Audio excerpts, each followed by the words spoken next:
Sometimes I like to think about that when Doom came out in 1993, the other big game was Myst, and they were the two big monoliths of the time. They sort of introduced 3D to the masses, showed you that you could do things that were really complex and interesting. The architecture and stuff is really interesting in both of them, but conventional wisdom really says that Doom won that battle, and over time, the kind of game that Myst was became less and less popular, whereas first-person shooters took over the industry. But I like to imagine a kind of alternate timeline where Doom and Myst merged, where the action sort of perfectly complemented the concepts and the story and the puzzle ideas, and they fused together to create some kind of greater, stranger whole. I like imagining that because every time that I see something that doesn't really embody the sort of traditional ideas of games, it makes me so excited. And that's what I feel about A.L.T, this Doom mod made by a Russian group of modders. So that's what I wanted to say before starting. So A.L.T, as far as Doom mods are concerned anyway, is in its own little bizarre territory, which means I kind of want to fracture my analysis a little bit. I kind of want to look at it in more detail because I think it deserves that. I don't know whether it's entirely successful in everything that it tries to do. The custom sounds, for example, are really gross. They don't work. And it's sad because the custom sounds for Sacrament, which is the previous WAD made by Clan BOS, the group of modders that made A.L.T, had like pretty good sounds in it. It had some custom sounds and sprites, but they worked out. I think that there's might be some kind of like reason, like plot or story-wise, why the sounds are so ugly, but I don't think that they really work. And oftentimes I play Doom, I play it with the sound off, and I play it and listen to my own music, so I kind of get my own sense of the levels. And then when I played back with some of these levels, I can maybe see why this mod was not well received, because it sounds really ugly. But you start off in the wreckage of your airplane, which you were in the first map. So the very first thing that you see is like this voodoo doll version of yourself in a dying animation. It's kind of like what you see if you just killed somebody in like Doom Deathmatch, but you can make a dummy version of that in Doom. But yeah, so when the voodoo doll dies, like right at the beginning, you take damage, and then it just disappears, and that's very strange. And then immediately your airplane that you're in is hijacked by Nazi pirates or something, and there's this portal to another dimension that's called A.L.T, Alternate Life Transformation, and you step into it and it sends you to this other world, and then you go to the back of the ship and something strange happens, and then all of a sudden you're in the kind of wrecked remains of the ship, and this is where map 2 starts. So you're kind of in the wrecked remains and you're wandering around, and you see all the little bits of the airplane represented in this kind of crude Doom engine geometry. And the landscape is very dark. It's very monochromatic, brown and gray, which might just be a result of it being like a Russian mod. So the author of this specific map, and 16 out of the 32 maps, is named Azamael. He's Ukrainian. I don't know much about him other than he's made some levels for the previous project by Clan BOS. BOS means Best of Survivors, by the way, and they don't exist anymore, but a lot of the people from that group are still making things, so it continues. But my impression is that Azamael, if he wasn't primarily responsible for the story, certainly has a huge hand in shaping it. He does like most of the really thematically ambitious and kind of storytelling levels of anyone, and really carries the whole mod on his shoulders. The first 5 or so maps are all these like city maps. They all have this kind of dark monochromatic feel to them. They have like slower music, or at least the first few maps do, like map 2 and map 3. And there's kind of interesting architecture. This one, the way that you navigate around the plane is kind of weird and surreal, like the wrecked blocky bits of the plane you have to jump off of to get to the side areas of the map, which are going to, move you into the city, which is where you're in map 3. But the way that your kind of relationship with the space works in this map, and the way that you kind of keep moving around the space and circling around, is what makes it stand out to me. Map 3 is a more standard city map. There's a lot of really interesting encounters, but it's more scattered, and I don't think it works quite as well. The The one annoying thing about this map is you do have to keep jumping up off the wreckage of the plane to get to the next areas of the map. There's no easy way to do it, but I think that's just like, I don't know, it's like an alternate design philosophy, I guess you could say. It's a little bit more brutal, but, you know, the difficulty of this map is not very brutal. It's more story-wise, so I actually like having the navigation and some things being the things that I struggle with, because I'm interested in kind of building a relationship with the space and like studying its nooks and crannies. And it's really actually worth studying here because there's a lot of little details that you won't notice, a lot of areas that you keep kind of coming back to and seeing from a different angle. And it's interesting as a way of kind of getting an understanding of the space. It kind of reminds me a little bit of like Half-Life 1, the way that the setting and the things that you're interacting with kind of reflect the story. But it's a little bit stranger than that. There's a lot more like weird puzzles and less like linearity. I mean, it depends on what map that you're on. This map is fairly linear, but the way that you're kind of going back and over the space, it's a little different. There are some very odd puzzles that are more Myst-like than anything and how kind of cryptic they are. You'll see one at some point. I'm not doing a commentary of like specific areas because I kind of wanted to just get over some of the general things about this mod. There are a lot of really interesting uses of shadows which are just burned in the engine because it's a sector-based engine, which is the cool thing. You can do a lot of these little details relatively easy and quickly, which is why I think this works as a Doom mod and maybe not as other things. I think there are a lot of indie games that have very interesting concepts but don't have nearly the interestingness of like spatial design or level of detail that something like this has. And that's why I keep kind of coming back to Doom mods. It already just has this like preset gameplay that you're playing that's already interesting and compelling. And there's always already this set of movement. There's already this engine that's fairly easy to build and has fairly easy tools, which is probably why there are a lot of modders from different countries that are really into making Doom mods.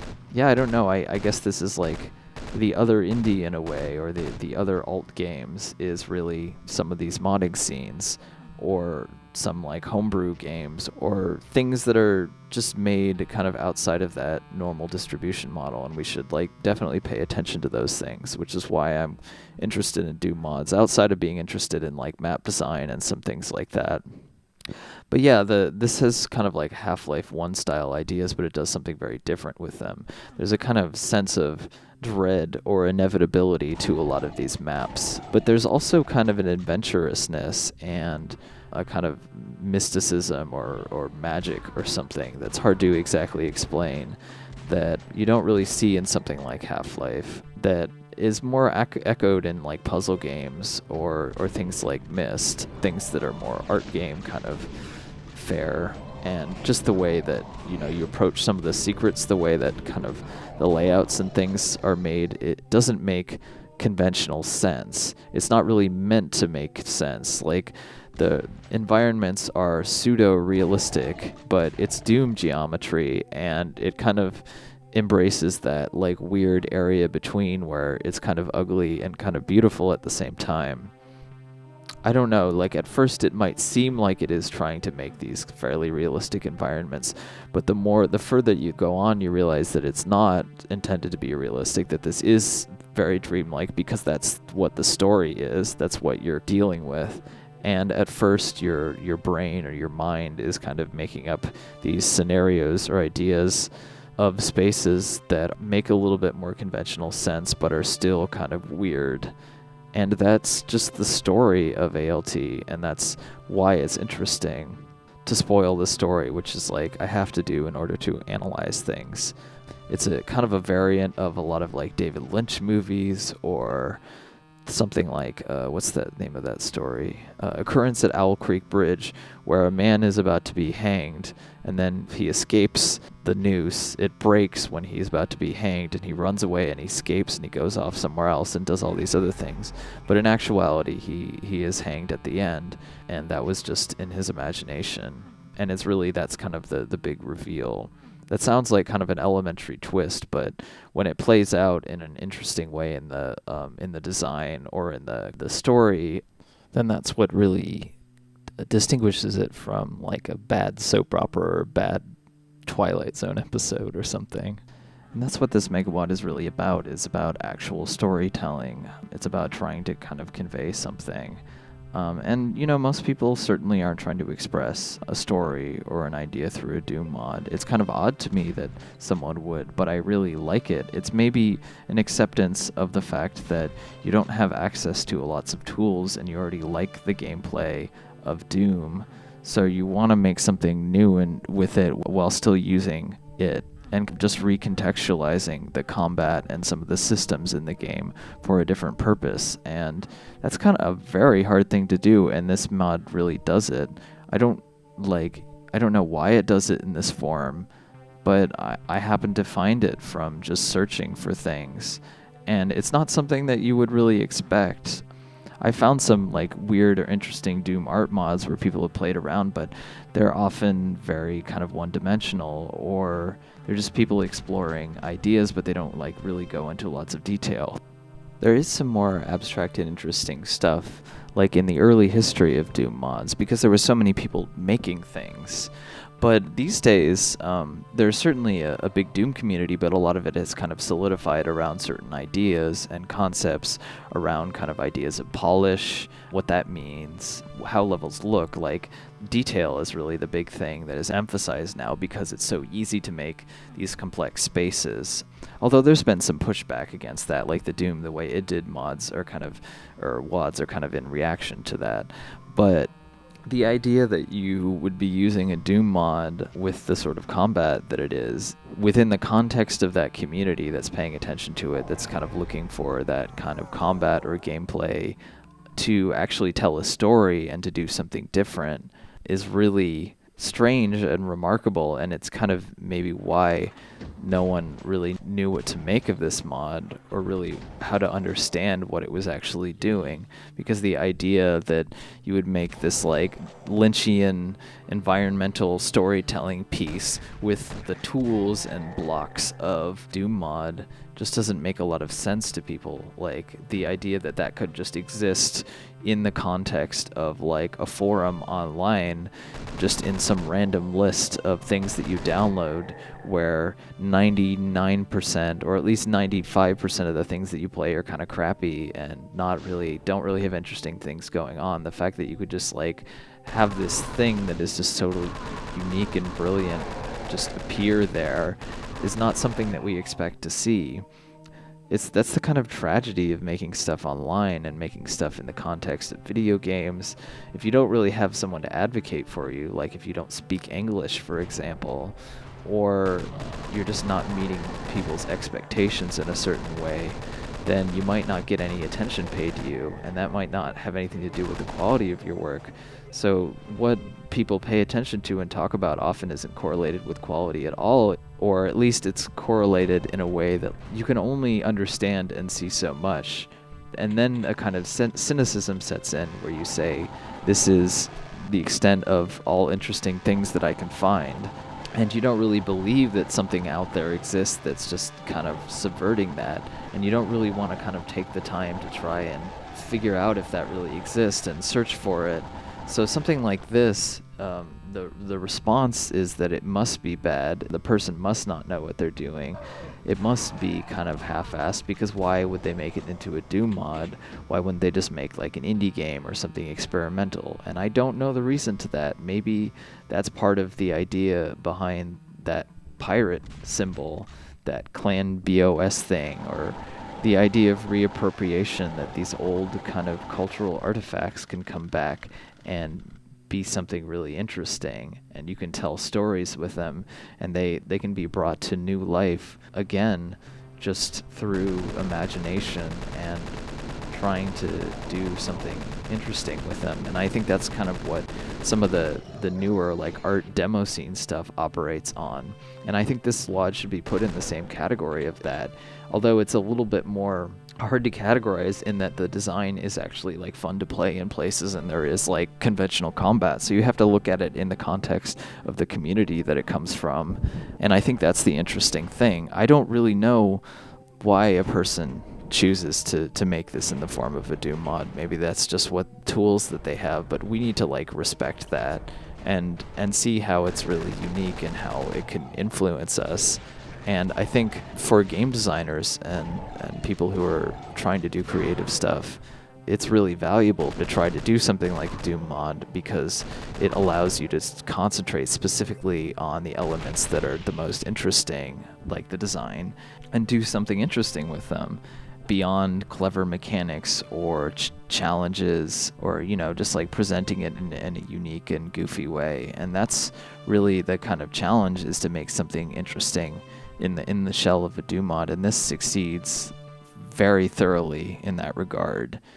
And that's why, I don't know, I think people should pay attention to it, and I'm certainly going to talk about more levels in more detail, but at least you'll get a sense through the like mood and the feel of the environments in this of something remarkable and something that deserves a new life beyond like the context of Doom community, and it deserves to be considered as like a work of art or something like that, even if a very like flawed one in the context of, you know, the community that it comes from, where not every level is interesting, but hopefully we can look at the pieces and parts and the kind of failures and bring to light what the successes were. And I think this is one of the most successful Doom mods that I've played in many ways, because a lot of the really well-regarded Doom mods are often maddeningly inconsistent. It's just like random authors and random ideas thrown at you. The fact that this tries to have a story already is far, far ahead of that.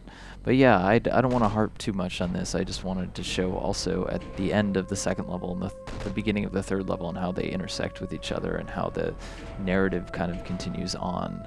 But I don't know, I want to inspire people through this. I want people to be exposed and play it, or at least to see why I find this interesting, even if it looks ugly on the surface, which it might. But maybe that ugliness has something to tell us, and maybe we shouldn't be judging a book by its cover. Maybe there is something more advanced or interesting there that we really need to take time to look and appreciate, because the person took time to put it into that piece of design, piece of software. And maybe we don't think it's there, but maybe that's our own like vanity, that's something much outside of our own perspective that is brilliant couldn't exist. Maybe that's our own lack of faith in the universe outside of us and the internet, that something beautiful and strange and interesting couldn't come from the things that we view as mundane. Those things that are mundane are actually really beautiful, and we need to look again at them instead of just hoping for an answer outside of them, because maybe they're just there all along.